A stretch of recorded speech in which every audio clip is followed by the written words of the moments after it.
Okay. All right. So last week I asked you this question here. I said, which is a good question to lead in this week. I said, write a short paragraph in which you contrast, not compare, the substance of Uh-uh. a shadow with the substance of the sovereignty creator. Um, and I really want to do it this way so everyone can see everyone else answer with it, okay? And actually, Sister Hutchinson, Uh, I like what you started off with because you started out with from a standpoint that shadow refers to the ceremonial law, feast and ritual uh-huh. in the Old Testament. The substance in the New Testament is Jesus Christ. He is God's plan, bringing us salvation, grace, and redemption. Thanks God for His Son Jesus Christ. Yeah. So, in layman terms, tell me when you say shadow refers to the ceremonial laws in layman terms, what do you have? What do you mean by that? Oh, now I'm trying to put it in. I can't even put it in my own put it in word. But the Uh-huh.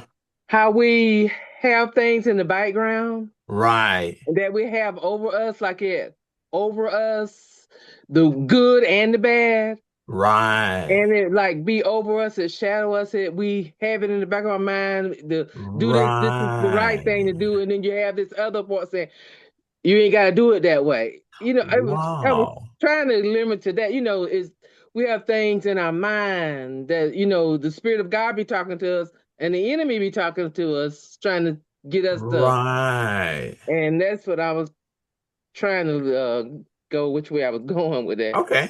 Okay then. So from a Hmm. standpoint, I like how you says that when we think of substance, I'm sorry, Loet Hmm. says when we think of Hmm. substance, we think of essential part of something. Yeah. Are you on I am? all right, good. Um and then you use shadow as a partial darkness. Yes. Okay, all right, elaborate on that for me. Okay. Shadow. I thought about, yea, though I walk through the valley of the shadows of death. Ah, That's partial darkness. Death is not there, but death is ah. you can see the shadow of death. Ooh, oh man, now that's a good lead in as we discuss the subject today. That is a great lead in there. Hmm. So you're seeing the shadow, you're seeing a partial of Par- death. yes, partial, not seeing the exact thing, Okay, but partiality, just okay. just just some of it. But then God's substance is essential for all. God doesn't do anything half-heartedly, and there is no darkness of in him. Wow, wow, That shadow cannot comprehend God's light. wow. So Okay, so that's the theme, okay, or that's the thought that I was going for. okay. Okay, Sister Loette. Who is this? All right. Hey, Sister Jackson, shadow depends upon a light source. You went that direction. I I'm like try- I that. tried to Mhm. be very I tried to be very elementary with it. Yeah. Okay. I tried to Okay. be very elementary with it.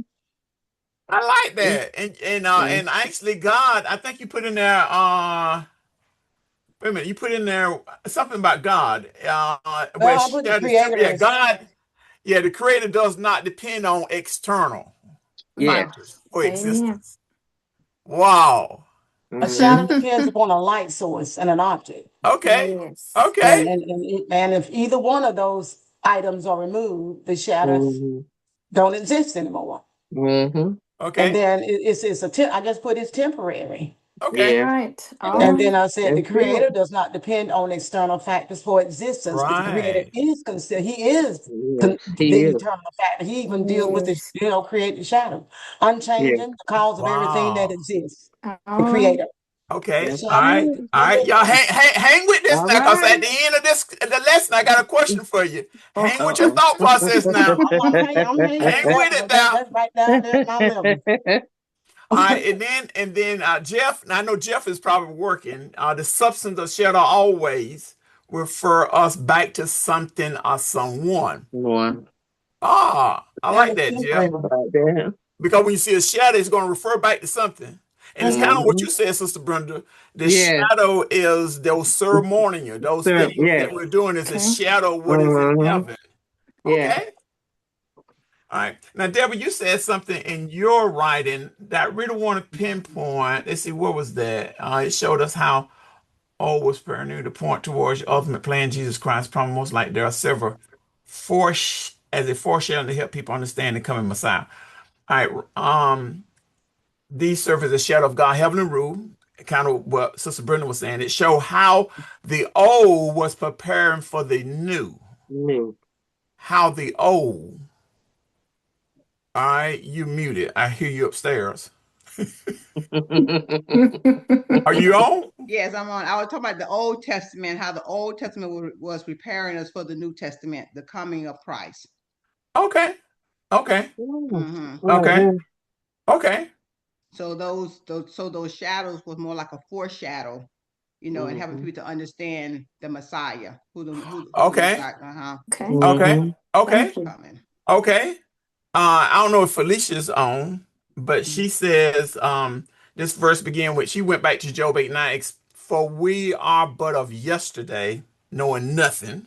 Mm. This particular passage or phrase serve as a reminder of how fragile human life is. In the book of Job reflects this verse as it addresses the limitation of human understanding and the need of human suffering and divine knowledge. The need. I wanted to question her and ask her the need of human suffering. All Like right. the need. There's a need, she's saying. Okay. There's Hmm a need for human suffering. I think about that Sunday school lesson we're going to have this Sunday Oh where yeah. Jesus meet the have y'all looked at that one Oh where No, yeah. not Jesus meet yet. the what's that, the Mhm. young ruler, and then Yes. the disciples get astonished. Wait a minute, what you mean? But then he add at the end that suffering is going to be involved. Yeah. Wow. All right, brother Tony. Now you said something here. You went deep. Between a derivative, temporary projection, and the independent eternal reality. Maybe I should go back at the beginning. Contrast between the substance of shadow and the substance of sovereign and created is that between a derivative, I like that, temporary projection, woo, and a independent eternal reality. In layman terms, break that down for us. All right. First of all, listen to everybody else. I should have went first because mine. I should have went first because mine is just direct. That's good. It's direct to the point. Where where a shadow takes an object to make, but that shadow is something that a shadow is going to be something that passing. It's going to pass away Yep. Okay, because without the object or without the light, it's not going to exist. Yep. Where okay, our Creator, He's going to be the source, the substance, and the Everything. ultimate sustainer.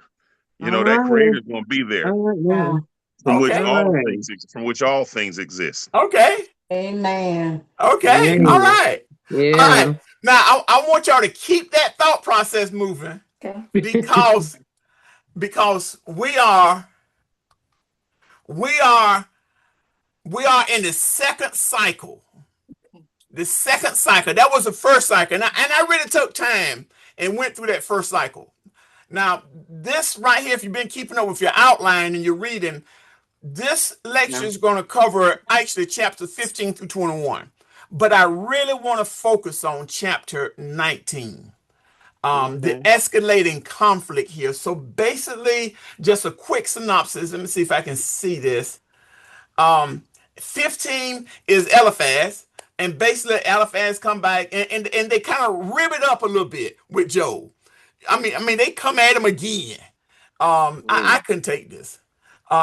Accusing Job of being self-righteous, claiming that wisdom is with the age. He argues that the wicked suffer, implying that Job, you're suffering due to your sin. My goodness. And then Bildad, let's see, Bildad is the second speech, and actually 19 addressed Bildad. He rebukes Job for his anger, described the fate of the wicked is a vivid detail, implies that Job, you're suffering as a result of your wickedness. You're just wicked.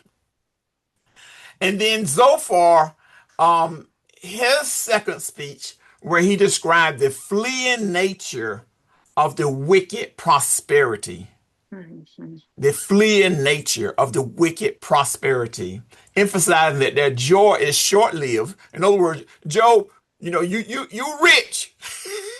It was short-lived, and they face severe punishment, implying this you, Job. It was short-lived. You were suffering because of that. That is Oh, funny to me. That is funny. So we have all three of them have addressed him again. But what I want to do, because I really think if ever you are preaching on Job, you got to come to chapter 19. You yeah. you got to focus on 19. I believe 19 is a pivotal chapter, and it throws some things out, just what you all was saying about the New Testament. And if you think about the epilogue, where even if you agree that was Satan, if you didn't agree that was Satan, despite that, during that epilogue, we know in the background, we know, but Job doesn't know that.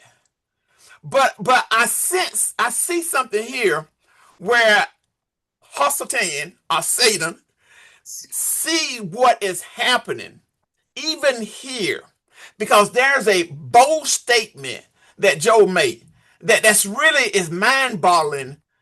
But we know what happened in the prologue, but we Mm-hmm. also know what happened with Christ coming. But just imagine now, you don't know any of that, and you are seeing something, you're seeing a person suffering without any knowledge of what we know. And let's go into it. Okay, so he comes. This is my focus. Although the rhetorical turns harsh, Job began to view God as his enemy, a hunter. That's how he views him. He says in verse 2, how long will you torture my soul and break me in pieces with word? Even though he's talking to Bildad, he's talking to other, but you're going to see, as usually he turns and he talks to God. Mm-hmm. So Job views God as the direct, intentional author of his current suffering. So here's my first thing. Explain how Job views God's role in the current in his situation, because at this point in time he's even in this passage, it talks about his teeth. They're probably rotten, and just his gum. I mean, Mm. and when I read that from a commentary, I said no, but then again, he got sores from the bottom of his feet to the top of his head. What make you think he still got teeth? I was saying it to myself. He's really messed up. So explain how Job views God's role in his current suffering. How does he see it? And we'll start with that question. Explain that, and then I want to unfold some scriptures to back you up.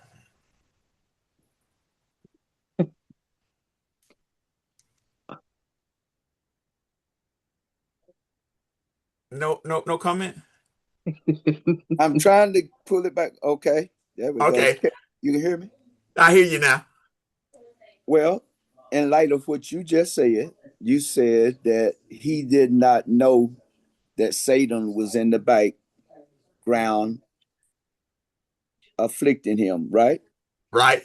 Okay, so as Job know God and what is happening to him, he feel that God is the only one that have power enough to be able to allow this to happen. Okay. So Which is so okay. that's why he's speaking, as a matter of fact, turns and start talking to God. Uh-huh. And I just said this Sunday, that the Bible is so accurate in his recording that it recorded the true version of it. Like when Job said, "Though you slay me," it was not God slaying him, Uh-huh. but it was Satan that was slaying him. Okay. Okay, and in this instance, it's the same thing, but he looked at it as, I'm living everything that I know to live. So, Lord, why are you doing this to me? Okay. Now, So, because he cannot see the hand of the Right. adversary. So Okay. he's honest. He's honest with God, Right. and he's honest about his confusion. Okay. So his mindset is he want to know why God is doing this to him. Okay. So we have a weaponized tongue. Job claimed his friends break him in pieces with words. 10 times he used that. He was counting. Well, in actuality, Hebrew is an idiom that you're doing this so often to me that when you see the word 10 sometime, it had reference to how often. You know how we say we just exaggerate sometimes and say 100 times, Um, 10,000 home. but then, yeah, 1,000 times. And stranglement, they are not ashamed to be strange and loath towards him. But Job's defense is, if I have error, my error remains with myself. If I have error. Now, this right here, you know, some of the stuff I was reading really paints a picture with this net here. He says, God has overthrown me and encompassed me with his net. And the first thing you start thinking about is fishing, how Yeah. Apostle Paul them, cast the nets out there. But this does not talk, this have reference to that. This have reference to a lot of things happen where nations will overcome other nations and they will Mm-hmm. always place their God.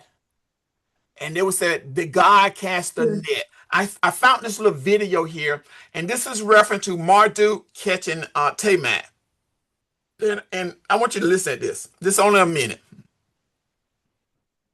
How did Babylon justify conquering everyone around them? With a creation myth. Marduk versus Tiamat. Tiamat was the primordial goddess of the Salt Sea, chaos incarnate. She created an army of monsters, scorpion men, storm demons, serpents with venom for blood, 11 creatures that had never existed before. The older gods were terrified. They needed a champion. Enter Marduk, young, ambitious. He made a deal. I'll kill Tiamat, but if I win, I become king of all gods. They agreed. Marduk armed himself with winds, lightning, a net, and a mace. He caught Tiamat in his net, shot an arrow down her throat, split her body in half. From her corpse, he created the world.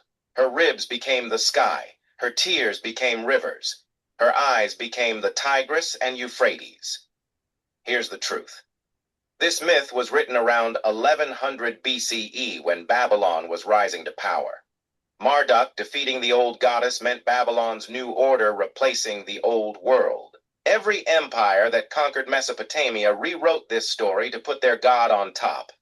Myth wasn't just religion, it was political propaganda. Comment which empire used myths to justify conquest. Follow for more hidden. Okay. I know. That's a myth, but I got a question I want to ask you. I Look want to at bring it today. home. History. I Today. want to bring it home. What justification is used for the war against Iran? None. Not nothing. None. Oh my Exactly, gosh. Brother Tony. Mhm. If we don't, Nothing. if we wouldn't have struck, they was gonna strike first. That's I mean, That's what what kind they of say. You're justification? right. Yeah, that's what What they kind of say. Yeah, justification is that? But If Dang. we wouldn't have struck, they were gonna strike first. that's right. Damn, no, I Crazy. feel. yeah. Come on. the only Mm-mm. thing I say about Right. that, they didn't go through protocol. He didn't go through That's no That's it. kind of it. I know. protocol. Yeah, Exactly. He did that's not. right. Right. Exactly. He's a law unto himself, so he Yes, Yeah. does. he is. But who they going to strike? Who was Iran going to strike? He said the Iran said it was going to strike, and because he said Who? that, They Yeah. were going to come to America and strike America. Who they going to strike? Yeah. Right. Right. We gullible. But, yeah, I'm trying to get you to say. I'm trying to get you to say it. say what? Who Iran was going to send their missiles of mass destruction towards you? New York? White House. White House. Was it the White House? No. Or was it Israel? Israel. Israel? Israel, yeah. Israel. It was Israel. Yes. Israel. Yeah. And we justify our way of doing things Mm-hmm. because of the Old Testament scripture. I Mm-hmm. bless them that bless you. I curse Yeah, them that curse curse them, that curse you. them. We're doing the same thing. That my Mm-hmm. opinion now. This is classroom. Mm-hmm. My opinion is we're doing the same thing. That net. And Job looked at himself like he is looking at himself and saying, God has cast me in a net. This is the way nations look at other nations. And they always put God, that this is the reason why I'm fighting. It's Uh-huh. because of God. It's because of this Mm-hmm. belief or that belief. Uh-huh. And Job is looking at that because my next one, he even says in verse 10 and 12, he has destroyed me on every side, and I'm gone. And my hope has he removed like a tree. He has also kindled his wrath against me. He counted me unto him as one of his enemies. His troops come together and raise up their way against me and encamp around my tabernacle. Job is treating this thing like it's a full-blown battle, a war Mm-hmm. against him. God's troop is encamped around about him. He's looking at this. God has cast a net on me. He's looking at this from a national standpoint, and I mean he's focusing. Yeah, it's a term. It's a individual, but God. Why is God worrying about me? I'm just one man. Mm-hmm.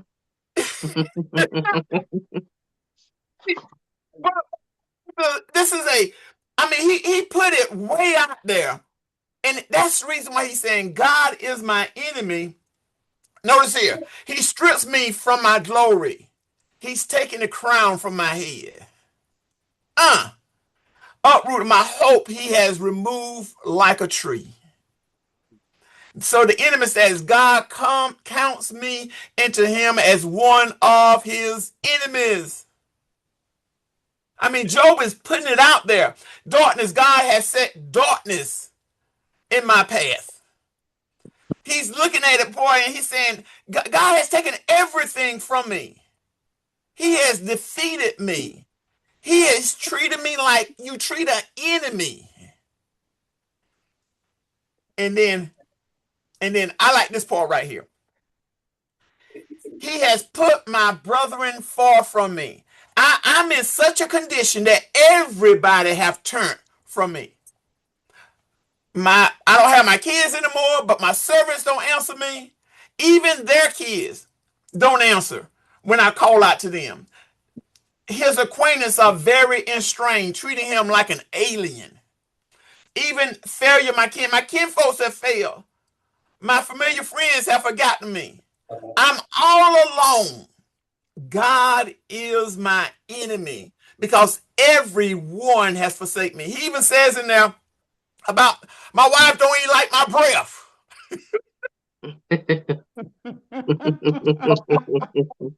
You know, and back to what you were saying, I think which one was saying about death is a shadow. And in other words, they're looking at him that you're about to die. You're getting ready to go because of all that you've done. You have sinned, Job, and you are on your way out. Mm. Because then Job is feeling that same thing in this chapter here. He's feeling it to the point now. This is the one that escaped with the skin of my teeth. And we say that when we have a close call, but in actuality, this is the one that says that the skin of my teeth refers to his gum. He has lost Mm-hmm. everything, perhaps his teeth, retaining only the gums to complain with. He has Mm-hmm. even lost his teeth. Uh, Job, Wow. Job is in a pit, but and he's looking at it from a standpoint that God, why you turned on me? What have I done? Mm. Mm. But I like this verse right here. The appeal He to God. says, Oh, my words were written. Oh, that they were printed in a book, In the book. graven with an iron, carving with an iron pen, led to the rock forever. In other words, he said, oh, that my words were not written, oh, that they were printed in a book, that they were graven with an iron pen and laid on the rock forever. He used this metaphor here because what he's saying is, I want to leave a legacy Right. and I want to be forever. And it's amazing Remember. that this actually does occur Yeah, because prophetic we word. still are reading That's it today, and right. those words are still Mm-hmm. vivid because a lot of times we don't get into it all the way to the 19th chapter and study this far. So how is this metaphor relevant to us today? How do you think this right here, this metaphor, is so relevant to us today? When he says, oh, that my words were now written. Oh, that they were printed in a book. How is that relevant? It's relevant because we could take that same word and use it today. Yeah. It's You still read the relevant. book. And you know, really, other than Jesus Christ, who do we have that suffered like Job that's I recorded? know that's right. Nobody, honey. And Uh, no matter what he went, no matter what we're going through, when we look back Don't at even what Job went through, compare. we say, "Oh, Job made it through that. I make it through this." yeah. Uh-huh. Ah, And don't just fool imagine if yourself. it wouldn't have been wrote in a book. Mm-hmm. Exactly. Yeah. It's relevant even today. The suffering is still there. Yes. Things like this still happen. Yes. Amen. Uh. So I painted the picture now. Now, this is where it gets deep. Okay. And let me see, can I? This verse right here, I think is a pivotal verse in here. He used the word redeemer, which is the Hebrew word goel. It means kinsman redeemer. Think about in the Jewish history, Naomi and Boaz Mm-hmm. and Ruth. Boaz had to redeem Naomi as a kinsman. Nobody else could do it. It had to be a kinsman to do it. And this Mm-hmm. is what he said. It's a central figure in ancient Israelites' law and family life, derived from the Hebrew word for next of kin. The Goel was a relative such as a brother, uncle, cousin, tasked with protecting his family interests. So the primary responsibilities of a Goel include buying back mortgage property, paying off debt to prevent a relative from enslavement, ensuring the name that the deceased kinsman live on.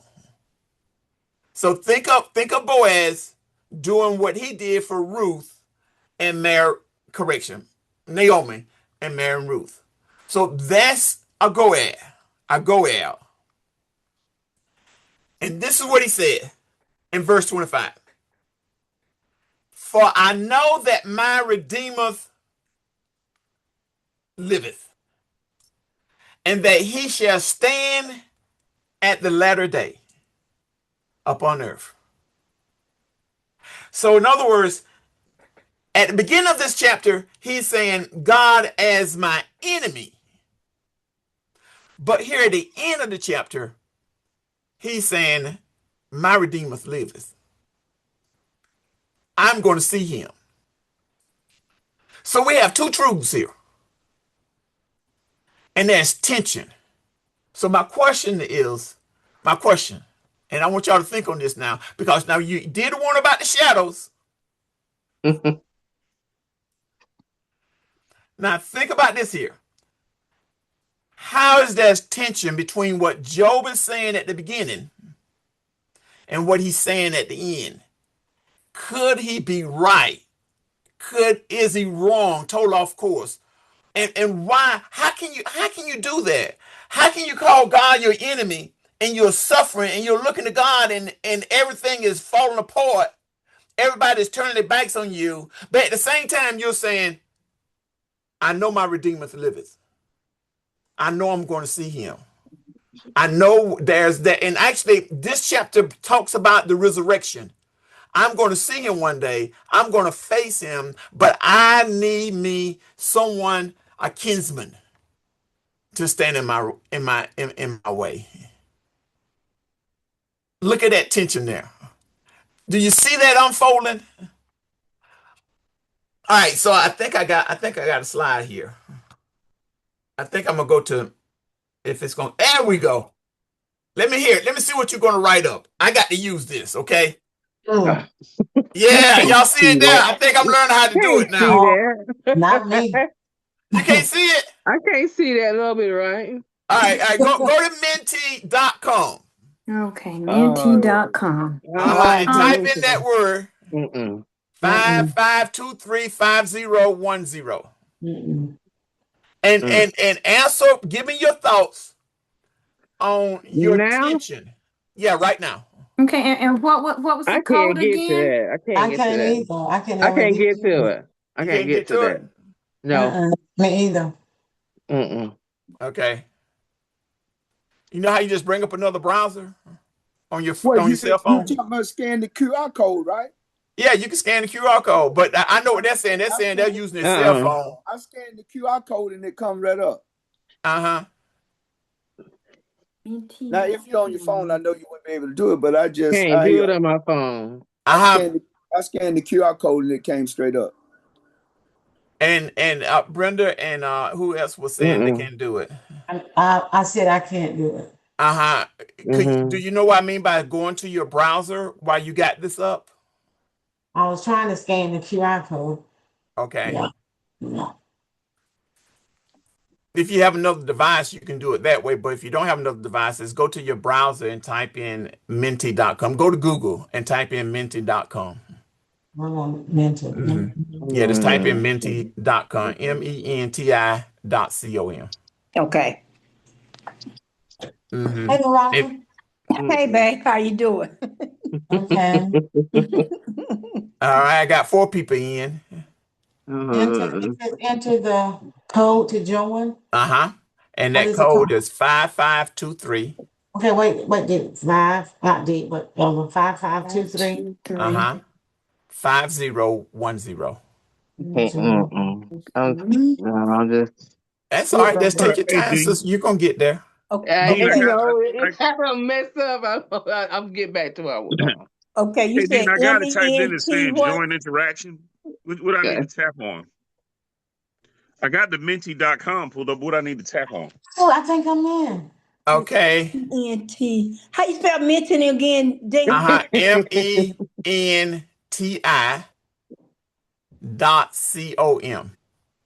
Now, brother Tony, you said you in, but Well, I guess I must have spelled menti wrong. It's no E on it. right. MENTI.com. What's the code, All right, D? what's that code? Uh-huh. 5523 5523 5010. 5010. Join. All right. Are Mm-mm. we in Yeah, there? I'm in. I'm in, Elder. I got in. All right. I'm in, Sister Brenda. I ain't got in. I'm not Woohoo! in yet. You go on, girl. I'm scared of you. Okay, I'm in too.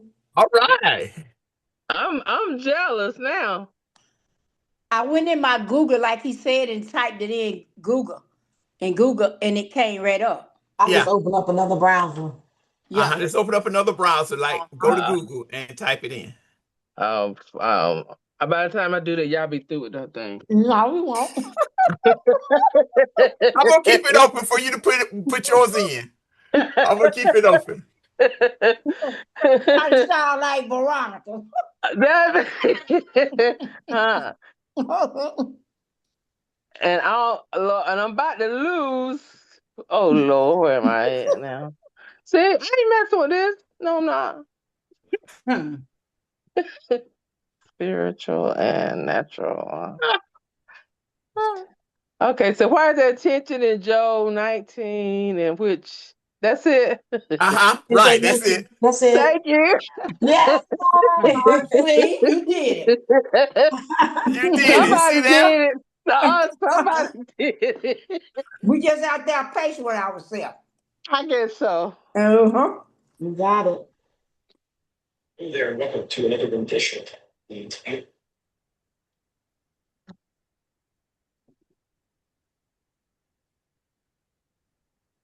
Today's election. And what you want us to do, Dean? I want you to answer that question. Now you Clients want at somebody to 10. answer the question. See? Was there